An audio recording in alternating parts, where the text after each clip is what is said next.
صاحب نے کسی کو, جعلی پیر تھے نا, تو یہ تعویذ گنڈوں کا کام بہت کرتے ہیں, تو انہوں نے کسی کو تعویذ دیا اور 50-60 ہزار روپے اس تعویذ کی قیمت لی.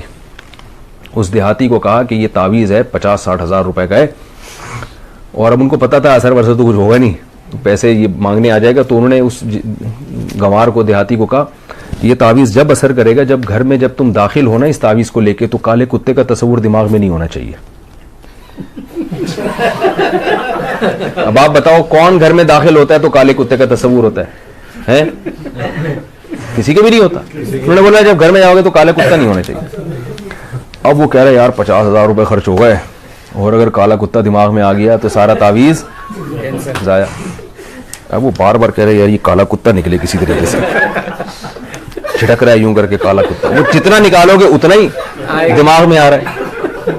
اب گھر کی دہلیز پہ پہنچ گیا تو یوں کر کے کتا نکال رہا ہے, کتا نکال رہا ہے, اور آ بھی کالا ہی رہا ہے.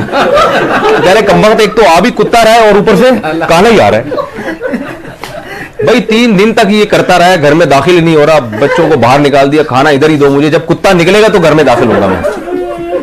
لیکن کتے نے تو اور گھسنا تھا. بالآخر یہی ہوا کہ گھر میں گیا تو ذہن میں کتا تھا.